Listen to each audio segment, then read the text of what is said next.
ይሄ ደግሞ ማለት ነው ህይወታችሁ ላይ ፈጣሪን ጠይቃችሁ ለምትረሱ ሰው ብዙዎቻችሁ ማለት ነው ፈጣሪ ጥያቄ እንደጠየቃችሁት በጣም የሚያዘገየው በጣም ረጅም ጊዜ የሚወስድበት ምናምን ለሚመስላችሁ ሰዎች ማለት ነው እናንተ ናችሁ የዘገየ ጭንቅላት ያላችሁ እንጂ እሱ ወዲያው ለመስጠት ምንም ችግር የለበት። ህይወት ላይ ፈጣሪን ጠይቀን የምንረሳው ምክንያቱም ወዲያው የሚሰጠን ችግር ስለሆነ ነው። ምን መሰላችሁ ወዲያው እንደጠየቃችሁ ችግር ነው የምታዩትና ያ ችግር የጸሎታችሁ ተቃራኒ ስለሚመስላችሁ በጣም ሰፈር ታረጋላችሁ። ቻሌንጅ የጸሎታችሁ ጥያቄ መልስ እንደሆነ በዛ ማለፍ እንዳለባችሁ ምናምን ርስት ታርጉታላችሁ። ከዝናንተ የምትጠብቁት ጸሎት እንደጸለያችሁ ወዲያው ሰርፕራይዝ መደረግ ወዲያው ጥሩ ነገር ብቻ ብላችሁ የምታስቧቸው ነገሮች እንዲሆኑላችሁ የምትፈልጉ ትክክለኛ ሰዎች ጋር መዋል ፈልጋለሁ ከጥሩ ሰዎች ጋር መዋል ፈልጋለሁ እንኳን ብላችሁ ጠይቁ።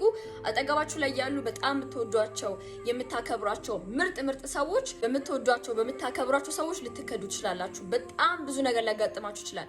የምትፈልጓቸውን ነገሮች ስታውቁ አውቶማቲክሊ የማያስፈልጋችሁ ነገር ከህይወታችሁ ይወጣል እና ያ የማያስፈልጋችሁ ሰው ደግሞ ሜቢ የድሮ ፍቅረኛችሁ ሊሆን ይችላል፣ አሁን ላይ የጀመራችሁት ሪሌሽንሺፕ ሊሆን ይችላል፣ የቤተሰብ አካል ሊሆን ይችላል፣ ኦር ጓደኛ ሊሆን ይችላል፣ ስራ መባረር ሊሆን ይችላል። ነፍ ነገር ያጋጥማችኋል።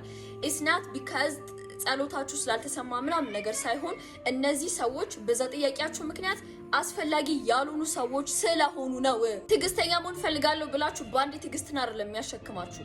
ዲዩ ቲንክ ይመስላችኋል? ከዚህ በፊት ገጥማችሁ የማያውቁ ትዕግስትን የሚፈታተኑ በጣም ብዙ ነገሮችን ልታዩ ትችላላችሁ። ለምን እንደዛ ነገሮች ስታልፉ ኦፍ ኮርስ ዩ ቢካም ስትሮንግ። በዛ ውስጥ ስታልፉ ትዕግስተኛ ትሆናላችሁ። ብዙ ነገሮችን እንዴት ማለፍ እንዳለባችሁ ትማራላችሁ። እስኪ ቴልሚ ምን ያክሎቻችሁ የመርሳት በሽታ አለባችሁ? እስኪ የምታምኑ ሰዎች ኮሜንት ላይ ጻፉልኝ እና እኔን ፎሎ እና ላይክ ማድረግ ደግሞ እንዳትረሱ።